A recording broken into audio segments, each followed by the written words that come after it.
Swayam Prabha. Digital India. Educated India.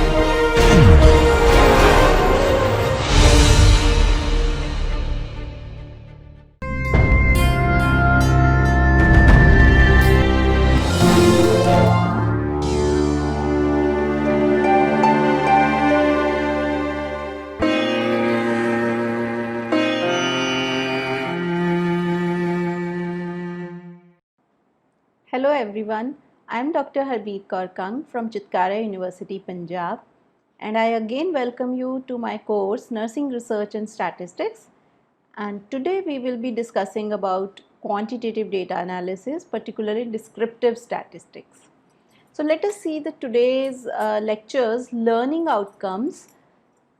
At the end of the lecture, students will be able to describe the levels of measurement, and they'll also be able to understand the descriptive statistics analysis, which will include the frequency distribution, different measures of central tendency and measures of variability.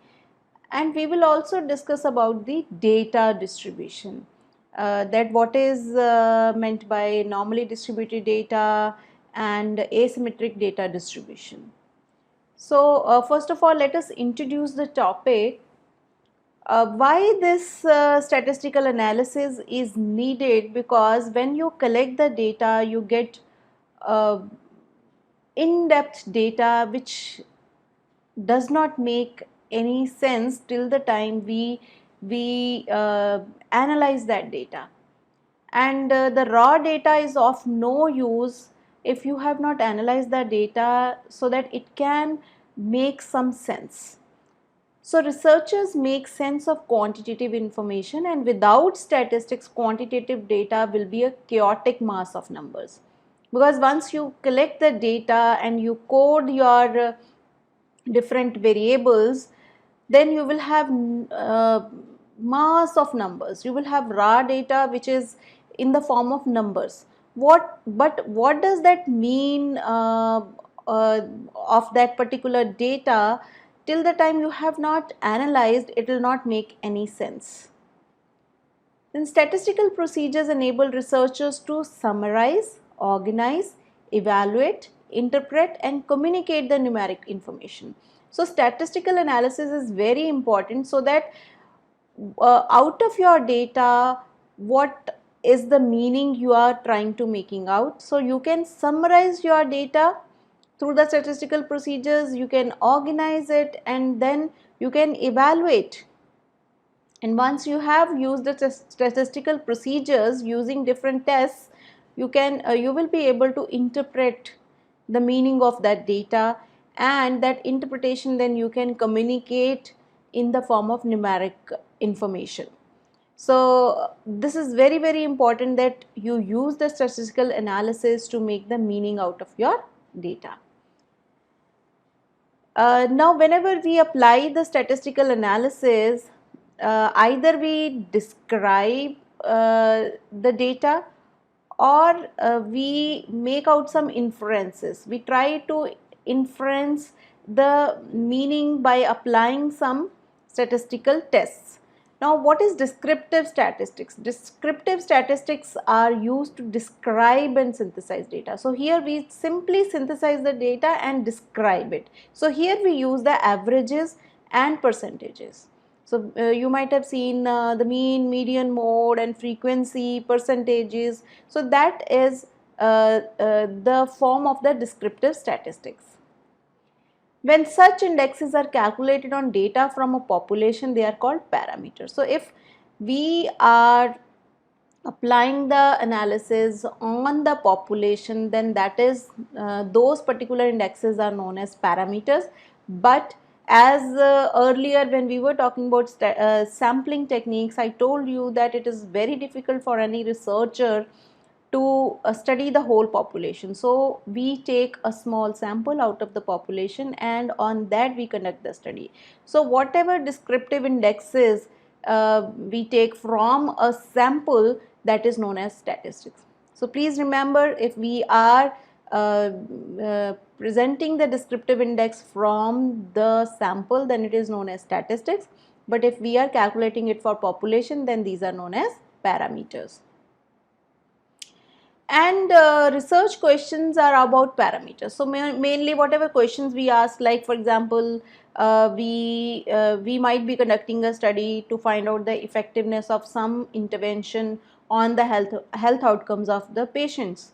So whether that was effective or not, for that we applied number of tests. So researcher, they calculate the statistical estimates, and the statistics which we use for this is known as inferential statistics, because we try to make the inferences about the population. So whatever tests we apply and we find out the inferences from the sample, that is applied on the population. So if after applying the statistical test you get to know that this is effective, then that statistical test tells that if it is effective on this particular sample, whether you will be able to make the inferences on the population also.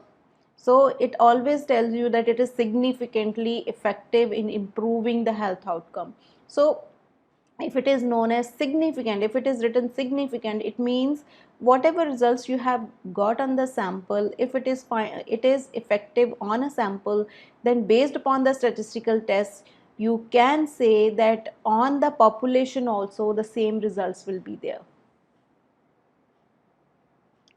Now before moving forward, you should be knowing that there are different levels of measurements. So whenever we are having the data, we can decide depending upon our variables that what type of level of measurement is needed for that type of data. So first level is nominal measurement, then is the ordinal measurement, third one is the interval measurement, and fourth one is the ratio measurement. Let us discuss about the nominal measurement first. So what is the nominal? Nominal name only says that this is based upon the some categories. Based upon some, we give the categories some names. So the lowest level of measurement is the nominal measurement, which involves assigning numbers to classify the characteristics into categories. So here we simply assign the number to the characteristics. For example, if there is one variable gender, then gender we have divided into male or female. Then you can assign number 1 to male and 2 to female. This is just assigning the number, or you can say you are just coding, but those numbers does not mean anything. This is just categorization. So that is why this is known as nominal measurement. Examples of the variables amenable to nominal measurements include, for example, gender, blood type like you have A, B, O or AB type, so you may assign the numbers 1, 2, 3, 4, or marital status, married, unmarried, single. So like that you can have the categories, and to those variables you can assign the number, and that type of the measurement is known as nominal measurement. The numeric codes assigned in nominal measurement do not convey quantitative information. I have already told you that the numbers which you are assigning, these numbers do not convey any quantitative information. It doesn't mean that 1 is less and 2 is more. We are just categorizing and we are just coding. So here nominal measurements provide no information about an attribute except equivalence and non-equivalence. So it simply tells us that this particular category is different from the other category. So gender, male and female are categorized into different codes. So nominal measures must have categories that are mutually exclusive and collectively exhaustive. So now what does it mean that it should be mutually exclusive? Means if you are categorizing the two like 2 or 3 responses are there, you are categorizing that, then those all categories should be totally different from each other. There should not be overlapping of their characteristics. Like for example, gender, male and female are mutually exclusive categories. And second thing I told you is collectively exhaustive. Means whenever you are deciding about those variable categories, all possible categories should be included. For example, if you are talking about any research question where you will be including the patients from different religions. So now whenever you have to categorize, all the religions should be uh, there in the categories. If you are missing about any one religion, then it means you have missed that, and you will be missing those people. So always whenever you are deciding about your categories, these should be collectively exhaustive. Then numbers used in a nominal measurement cannot be treated mathematically. We just code those numbers, and we cannot add those numbers or multiply those numbers. It is just simply we will be getting that how many males are there or how many females are there. So for example, if we are giving number 1 and 2 to the gender, so we cannot calculate the mean of the gender, but we will get to know that number of subjects who were female and number of subjects who were male. Now let us talk about the another type of the measurement, which is little considered better than the nominal measurement, which is known as ordinal measurement. So ordinal measurement involves sorting the objects on basis of their relative standing on an attribute. So when we were talking about nominal, those categories were mutually exclusive, and it was not that if I am giving one coding to males and two coding to females, then females are higher in the rank than the males. So that was not the case in the nominal. But in ordinal measurement, we sort the objects. We sort the objects particularly on the basis of their relative standing. So we can sort the object based upon their ranking on an attribute. And this level of measurement goes beyond mere categorization. So here we are not only categorizing, but these are ordered according to some criteria. So there will be some criteria based upon that we can order. And if a researcher rank orders subjects from heaviest to lightest, ordinal measurement have been used. So here, if you are having one variable where you are using the ordinal measurement, where the highest marks, the highest rank will be given, like 5 you can give to the heaviest, and then 4 can be given to lower, heavier, or the persons who were having the weight less than the heaviest person, maybe 5 kg less than or 10 kg less than the heaviest person, can come at the you can code them as 4, and who were even less than the second category, 10 kg less, you can give them the code 3, and code 1 can be given to the lightest person. So here, as you are ranking the subjects, you are ordering the subjects as per their weight. So this particular type of the measurement is ordinal measurement.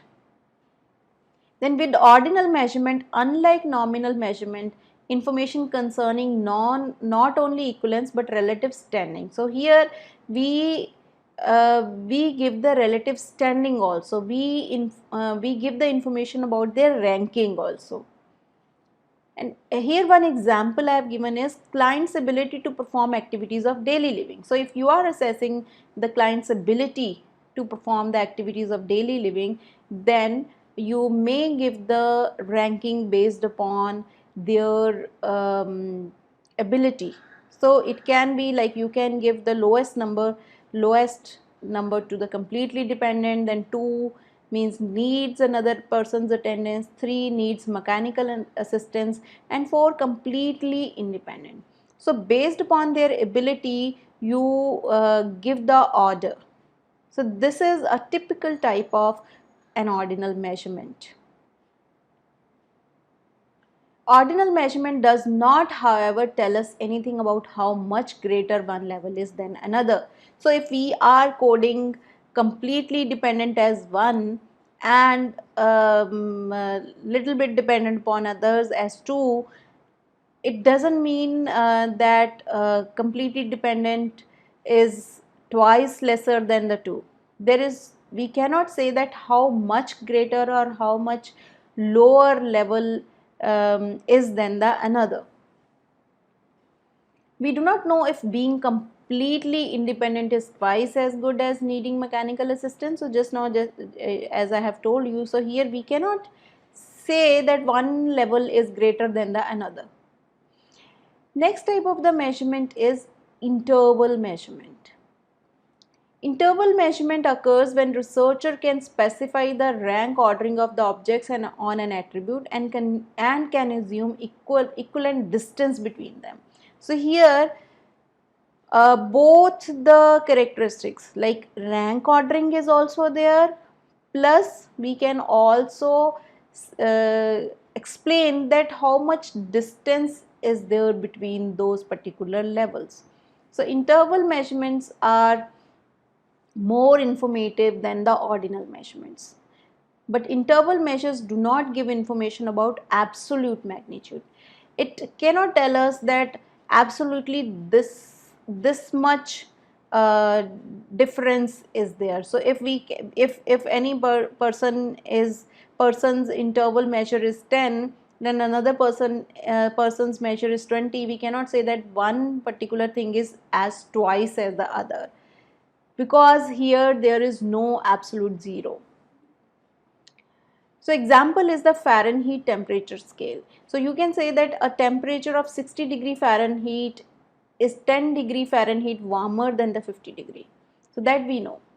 And a 10 degree Fahrenheit similarly separates 40 degree to 30 degree. So whether you are taking 60 degree and 50 degree and the difference is 10 degree. Same way if you are taking 40 and 30, so difference is 10 degree. And the two difference in temperature are equivalent. However, we cannot say that 60 degree Fahrenheit is twice as hot as 30 degree Fahrenheit, because temperature 60 degree can be different than the 30 degree, but it doesn't mean that it is twice hot or 3 times as hot as 20 degree Fahrenheit, because there is different meaning of these temperatures. So and plus if there is 0 degree Fahrenheit, then it does not mean that there is absence of the heat or absence of the temperature. So because here 0 does not mean that there is absence, there is temperature which is below 0 also. So interval measures cannot give us the information about the absolute magnitude. And 0 on the thermometer does not signify a total absence of the heat. And in interval scales, there is no real or rational 0 point. So there is no real 0 point. Like if we assess the weight, if it is 0, then we can say that this particular object is weightless, or we can say that if we go to moon, then we become weightless, our weight becomes 0. But when we are talking about interval scale, there is no real or rational 0 point, and we cannot say that absence of a particular attribute is there. So the interval between numbers can be meaningfully added and subtracted. But here one thing is that we can add or subtract. So for example, the interval between 10 degree Fahrenheit and 5 degree Fahrenheit is 5 degree. So here we can add or subtract. The same operation could not be performed with the ordinal measures. When we were talking about ordinal measures, there we were not able to. Next, the best type of the measurement is the ratio measurement. So this is the highest level of the measurement, and ratio scale have rational meaningful zero. So here ratio scale is always having a meaningful zero. And measures on the ratio scale provide information concerning the rank ordering of the objects on critical attribute. So here we can rank order also, and we get to know the interval between the objects also, and plus we also get to know about the absolute magnitude of the attribute. So whatever weaknesses of the other measures were there, all those weaknesses are not there in the ratio measurement, because here We get the rank ordering depending upon the scores or depending upon the measurement, and then interval also between. If I'm saying 10 and 20, so it means it is double than the lower value. And the absolute magnitude also, that what is the absolute magnitude of that particular attribute, that also I'll get to know. For example, a person or object's weight is measured on a ratio scale because zero weight is an actual possibility, because there is possibility that something might be weightless. So here the absolute magnitude of the attribute we get to know. Because ratio scale have an absolute zero, all arithmetic operations are permissible. So whenever our measurements are in ratio form, we can add, we can subtract, we can multiply, and we can even divide the numbers on a ratio scale. So number of calculations can be done when we are measuring our variable in the ratio measurement. So now you got to know about the different types of the measurements, where we talked about the nominal measurement, ordinal measurement, and then we talked about your interval measurement and ratio measurement. Now whenever we talk about the descriptive statistics, we should discuss about the frequency distribution. Now what do you mean by the frequency distribution? So frequency distribution are the method of organizing the numeric data. So we may have a number of, for example, I gave you the information that you have the raw data, and it does not make any sense till the time we have not organized that data, we have not analyzed that data. So frequency distribution is what? It is a systematic arrangement of values from lowest to highest. So we just arrange the values from lowest to highest, and then based upon that we give a count of number of times each value was obtained. So how many times that particular value was obtained, that number we give. So that is the frequency of occurrence of that particular value. So that is why this is known as the frequency distribution. Now constructing frequency distribution is very simple. It consists of two parts. So one is the observed value or measurements, that always we denote as x, and the frequency of cases at the of the value means observed values are x, and frequency of cases at each value are denoted as f. In frequency distribution, the category or score values must be mutually exclusive and collectively exhaustive. So here also, because we categorize the different observed values, so we have to be very clear that these should be mutually exclusive. There should not be overlapping of the numbers, observed values. So all the values should be different, and collectively exhaustive means all possible values which you get through your data should be categorized. And the sum of numbers appearing in the frequency column must equal the sample size. So on another side, when we give the frequency of the values which is occurring, then if we will add up all the frequencies, then we should get the sample size. So in less verbal terms, summation of frequency should be equal to n, so which translate as sum of the frequencies. So summation, this value is known as summation, and it should be equal to the sample size. So it means if you will be adding up all the frequencies of observed values, you should be getting the sample size. So this is an example of a frequency distribution. So you can see this is the x where you are seeing the scores like 15, 16, and here you can see that how many, this can be tallies can also be made, but nowadays we go for the direct frequency numbers. So you can see that 15 score was taken by one person, and 16 score was taken by two persons. So like that you have the frequency, and if you add up all the frequencies, means summation of all these frequencies, you will get n is 60. So it will give you the sample size, and you can even calculate the percentage. You all know how you can calculate is, if this is the one number, so 1 by 60 into 100 will give you the percentage. So you can calculate the percentage, and total of the percentage should always come 100.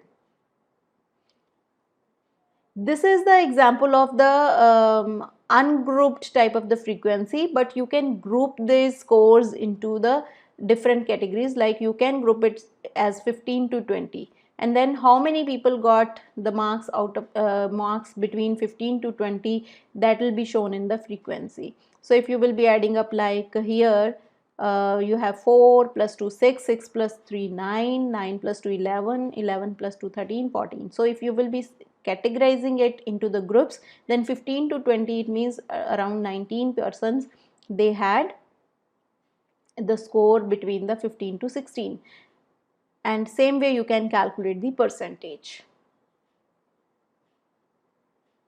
Then we can use the diagrams to present the frequency distribution also. So once you have presented that in the tabular form based upon the categories grouping or ungrouping, you can make the diagrams also, which can give information to any layman. Just by seeing the diagrams, they can get to know that what is the meaning of the frequency distribution. So for this we use a histogram. So what is histogram? It is a graphical display of data using bars of different heights. So here we use the bars where different heights are used depending upon the frequency, and in a histogram each bar groups numbers into the ranges, and taller bars show that more data falls in that range. So if bar is taller, it means there are more people who were having that particular score. And a histogram displays the shape and spread of the continuous simple data. So through the histogram we get to know that what is the shape and what is the spread. So this is an example of the histogram. So you can see here, these are this side means on y-axis you are having the frequency, the numbers, and on the x-axis you are having the scores. Here the information is arrival per minute, so it means 0 or 2 or 4, and there is equal distance, and these are the bars. So you can see the taller bars are, it means this particular number, you can say 4 or 5. So these numbers are for highest number of frequency. So it can be for 12 or 13. So that is telling us that how your data is distributed. And you can see that it is distributed, that extremes is showing the low number of frequency, and center is showing the higher number of frequency, and then again the other side of the extreme is also showing the lower number of the frequencies. Then another diagram which we use is the frequency polygon. Now frequency polygon is a graph constructed by using the lines to join the midpoints of each interval or bin. So here on the histogram, if I join the midpoints, then the line which will be used to join those midpoints, that will make the polygon. And the height of the points represent the frequencies. So the height of the particular point will tell us that what frequency of that particular point is there. And a frequency polygon can be created from the histogram or by calculating the midpoint of the bins from the frequency distribution table. So if in the frequency distribution you have grouped the data, then the midpoint of that group data will give you the midpoint, and directly for that midpoint you can make a polygon. So this is an example of a polygon. So here it is made from a histogram. So first the bars are there, and then the midpoint of the bars is joined, and it is giving us the polygon. So this line which is there, it is representing the frequency polygon.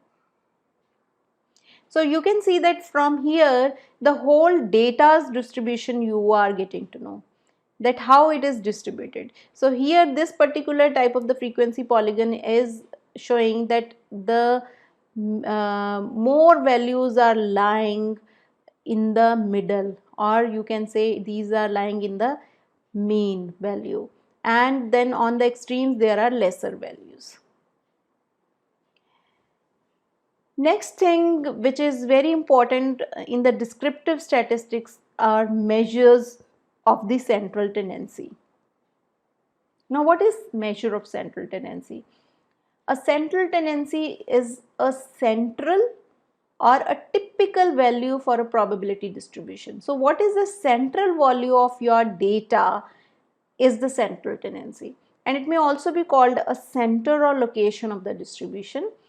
And colloquially, measures of the central tendency are often called the averages. So you might have heard that average number of people, no, average level of stress among the AIDS patient. So that gives you the central tendency, or average number of the days the person stays in the hospital. So that is the measure of the central tendency. And there are three kinds of the averages or indexes of the central tendency which we use.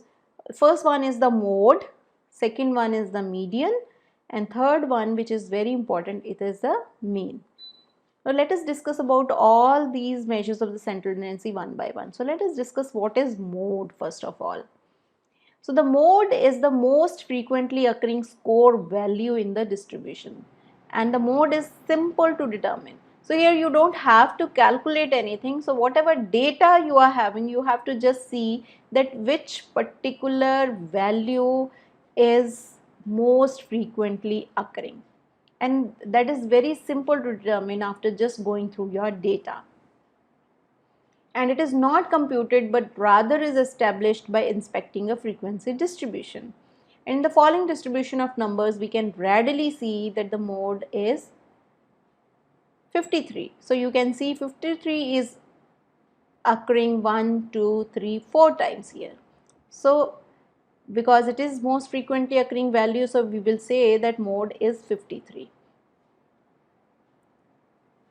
But mode is not used often in research reports because here you simply see that what is the value which is frequently occurring, and mode can change for different samples. Even if you will be taking the sample from the same population for the same variable, the mode will be changing. So that is why it is not used much.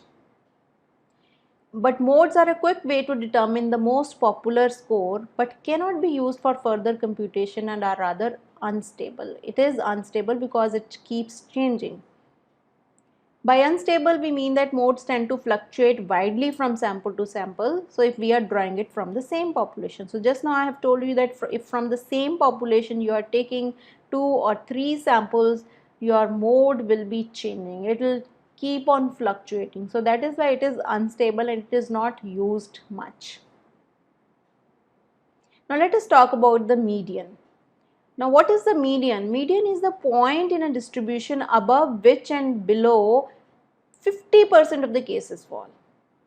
So what is the point where above that 50%, above that and below that 50% of the cases are falling? As an example, consider the following set of values. So you can see this is the value, these are the values, and here if you have to see that which is the point where the 50% values are falling, these are 1, 2, 3, 4, 5, 6, 7, 8, 9, 10. 10 values are there. So here this gives you 4 and 5 are the values which are lying in middle. So above it is having 4 values and above 5 are having 4 values. So it means between 4 and 5, then if you are having 2 values in the center, then you have to add up and divide by 2. So 4 plus 5 by 2, so it means your median will be 4.5. So the value that divides the cases exactly in half is 4.5, which is the median for this set of the numbers. The point that has 50% of cases above and below, it is halfway between 4 and 5. Now, important characteristics of median is that it does not take into account the quantitative values of score. So now you might have seen that we just see that which is the middle value above which and below which 50% values are lying. So that is why we here in the median value of the scores is not taken into account. And median is an index of average position. This is just an average position in a distribution. It does not give us the information about the scores which are lying in between. So that is why it is insensitive to the extreme values. So if we will have some extreme values in our data, that will not change the median. So if we will have this set of numbers, you can see here, if we will have this set of numbers,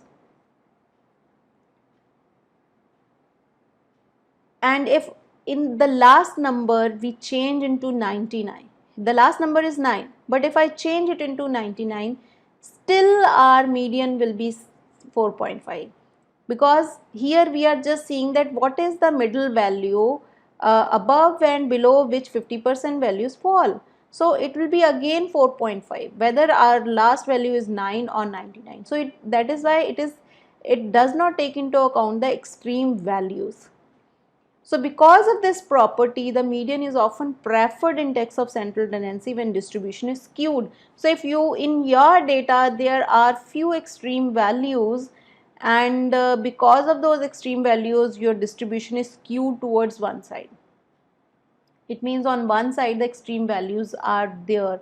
At that time, rather than going for mean, we should go for median, because here the extreme value is not taken into account. Now coming to the mean. Mean is equal to, all of you might be knowing that mean is equal to the sum of all scores divided by total number of the scores. So we add up all the scores and then we divide by total number of scores, and the mean is the index usually referred to as an average. And the formula for the mean is sum of all the values divided by total number of cases. Unlike the mean is affected by each and every score, because here we are summing up all the values. So here if you will have any extreme value, that will be adding up and that can change the mean. So the mean is most widely used measure of the central tendency, and many important tests of the statistical significance are based upon mean. So when we will be talking about inferential statistics, you will see that majority of the tests use the mean for the calculation of those statistical tests. And when researchers work within interval level or ratio level measurement, the mean rather than median or mode is usually the statistic reported. So whenever we are having particularly the data which is an interval level measurement or ratio level measurements, we go for mean rather than median or mode. And mode, you will see that particularly it is used for the nominal type of the variable, and median is used particularly for the ordinal type of the measurements, whereas for interval and ratio level we go for mean. Now we have talked about the central tendency where we talk about mean, median and mode, but we should also know about variability. Variability means how the values are distributed around the mean, how these are varying, how these are varying from the mean. So measures of central tendency do not totally summarize the distribution. So central tendency gives us the information only about the central value, or you can say mean, median or mode, and it does not tell us that how the different values are distributed around the mean. So for that we need to calculate the variability, and two sets of the data with identical means could differ in several respects. So we may take the data from two sets of samples, and if we will be calculating the mean, maybe our mean might be identical, but if we will be seeing the distribution of the data around the mean, those might be the different types of the distributions and they may have the different shapes. So that is why we need to calculate the variability to see that what type of distribution is there even though the means are same.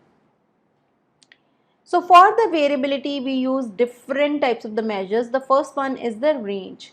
Range is simply the highest score minus the lowest score in the distribution. For example, if you have taken the score and the highest one is 100 and the lowest one is 20, then your range will be 100 minus 20 is equal to 80.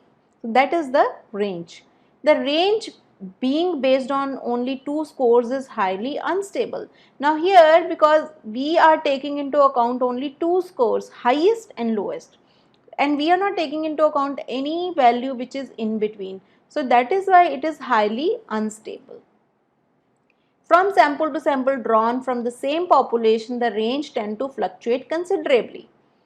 And another limitation is that range ignores variation in scores between the two extremes. So sometimes you may have highest and lowest values same, but in between the values might be varying a lot, but range ignores those values which are coming in between the highest and lowest.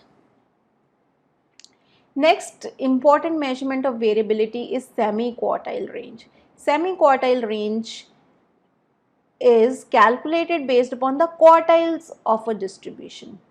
Quartiles of the distribution, where we divide our distribution in a way that the upper quartile is the point below which 25% of the cases fall, and the lower quartile is the point where 25% of the score falls. So you divide your data into four parts, where the lowest quartile will be having the values below 25%, and the highest quartile will be having the values above 75%. So you will have Q1, Q2, Q3. And semi-quartile range is half the distance between Q1 and Q3, or you can say that semi-quartile range will be Q3 minus Q1 divided by 2. Because this index is based upon middle cases rather than the extreme scores, it is more stable than the range. So here we are not taking into account the highest and lowest quartiles only, but we are taking the middle cases, where 25 and 75 we are taking. We are not taking 0 and 100%. We are taking 25% and 75%. So that is why it is more stable than the range. Next, very important type of the variability measure, which is mostly used in all types of the statistical tests, is the standard deviation. Now, whenever we are having data with the interval or ratio level data, the most widely used measure of variable is the standard deviation. You might have seen that with the mean, always we give the standard deviation. It means around that particular mean, how the values, the different values are varying or they are deviating. Now, standard deviation indicates the average amount of deviation of values from the mean. So, if in the center there is mean, then how the values are deviated from the mean. That gives us the standard deviation. And the first step in calculating a standard deviation is to compute deviation scores from each subject. So if we need to calculate the standard deviation, then we need to know that each value's deviation from the mean, what is that particular value. So a deviation score is always symbolized by small x, and it is the difference between an individual score and the mean. For example, if a person weighed 150 pounds and the sample mean is 140, so for that particular person the deviation score will be plus 10. So 150 minus 140 will be plus 10.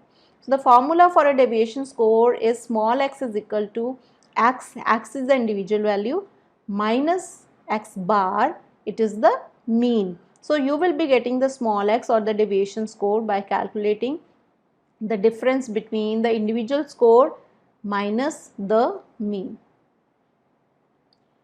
Now here if we see to calculate the average deviation, what we can do is we can simply sum up all the deviation scores and then we can divide by number of scores. So that can give us the variability index. But what happens whenever we calculate the difference of individual scores from the mean, then some values will be in the positive and some values will be in the negative. So in the end, when we will be summing up all the values, the deviation score will be 0. So that is the main difficulty which we encounter with the average deviation, or you can say mean deviation. That is why we go for the standard deviation. So what do we do in the standard deviation? In standard deviation, we overcome this problem by squaring each deviation score before summing. So what do we do? The deviation score which we calculated, which was x minus x bar, we just square it before summing. So once we square it, if there will be any value in negative, that will become positive, and positive will again be the positive only. So then you can sum up and you can come up with some score in the end. And after dividing by the number of cases, the square root is taken, because we have squared it, then after that we do the square root, so that we can bring the index back to the original unit of the measurement. Right? So in a way we get a score, we will not get the 0 after adding that, and we can get the standard deviation. So the formula for standard deviation is always abbreviated as S or SD, and this is the formula. SD is equal to square root, this is summation, or it is also known as sigma x square. Now what is the small x? This small x is x minus x bar, that is the individual values difference from the mean, where x bar is the sample mean and x is the individual value.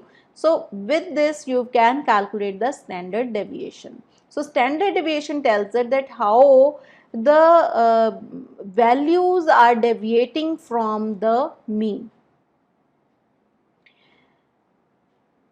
So a second way to conceptualize the standard deviation is to think of it as an average of deviation from the mean. So how the values are deviating from the mean, if we take the average, that is the standard deviation, and mean tells us the single best value for summarizing the distribution. So we get a single best value, that this much is the standard deviation from the mean, this much is the average deviation from the mean. So a standard deviation tells us that how much on average scores deviate from that mean. A standard deviation might thus be interpreted as indicating our degree of error when we use a mean to describe the entire sample. So it tells us that what is the degree of error, or you can say that the mean is not the only value. There are values which are existing around this, and how these are deviating. So you can say what is the degree of the error. So with the mean you will see that always we give the standard deviation. And the standard deviation is a useful variability index for describing a distribution. So because we get to know that how the values are deviated from the mean, so we can get a distribution and we can interpret the individual scores in relation to others in a sample. So like the mean, the standard deviation is a stable estimate of a parameter and is the preferred index of the distribution's variability. Now, as I told you that through the standard deviation and central tendency, we get to know about the distribution of the data. So now how the data is distributed, that we can get to know through the standard deviation. Now let us talk about the normally distributed data. So when distributions are normal or nearly normal, it is possible to say about the standard deviation. So if you get a polygon or a curve which is bell shaped curve and which is peaking at the center, it means its peak is where the central tendency is there, and then on both sides the extremes it is going down, and all the extreme values are very less, right? So in a normal distribution, whenever the data is normally distributed, a fixed percentage of cases fall within certain distance from the mean. So if we are having normally distributed data, then we get to know that there is how much values can be around the mean. So there is fixed percentage of the values which fall around the mean, and if we will calculate the mean, then at one standard deviation, whether it is +1 or -1 standard deviation, around 68% of the values fall. So you can see 34.1% below the mean and 34.1% above the mean. It means 68% of the values fall around the mean in anomaly distribution data.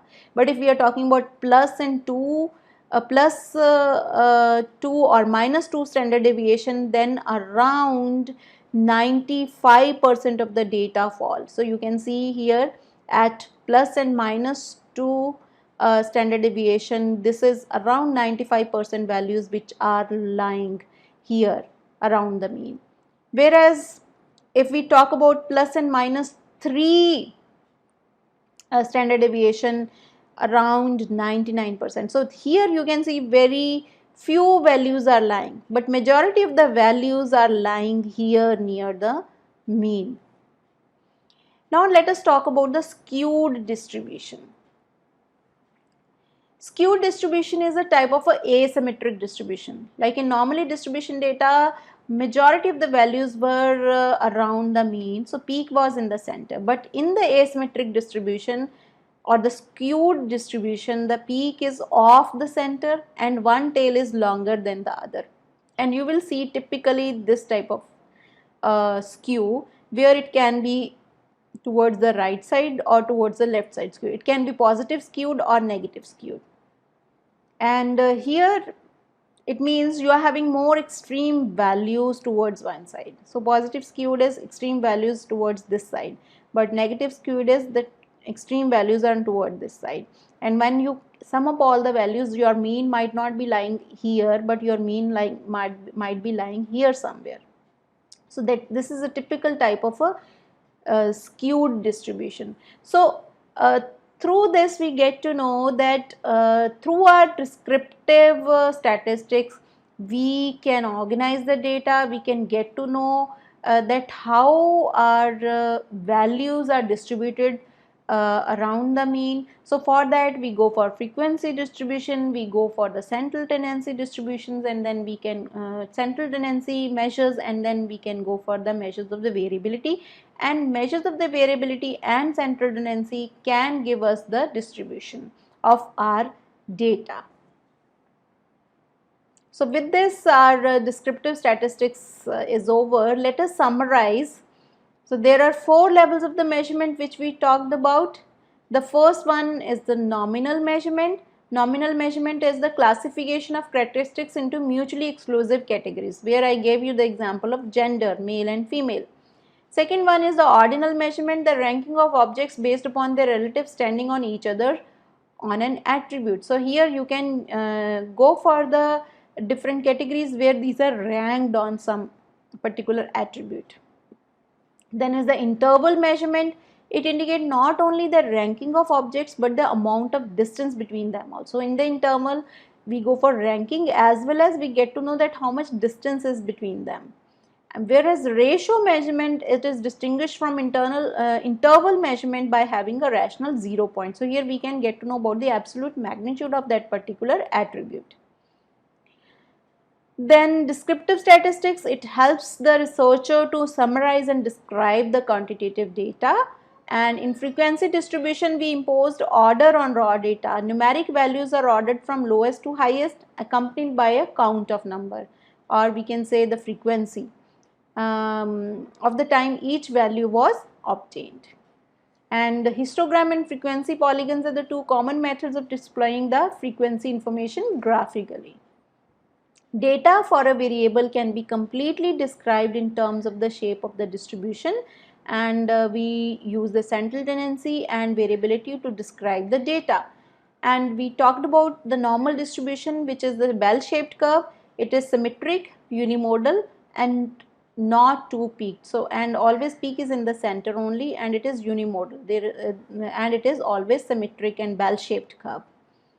And measures of the central tendency are indexed, expressed as single number that represent the average or typical value of a set of the scores. The mode is the value that occurs most frequently in the distribution, and the median was the point above which and below 50% of cases falls. Whereas mean is the arithmetic average, where we sum up all the values and then we divide it by number of the cases. That gives us the mean. And then we talked about the measures of variability. Variability tells us that how spread out the data are.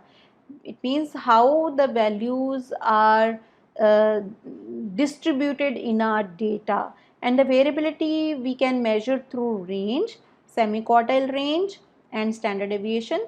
And I talked to you about standard deviation, that standard deviation is the average deviation of the values from the mean. Means in other ways it tells us that how the values are distributed around the mean. So with this our lecture on the descriptive statistics is over, and now we will be meeting in the next lecture where we will be talking about the inferential statistics. So this is the bibliography. I have used these two books for preparing my PPTs. One is Pollitt and Beck Nursing Research Principles and Methods. Another one is Pollitt and Beck Essentials of Nursing Research, Appraising Evidence for Nursing Practice. Thank you. Have a nice day.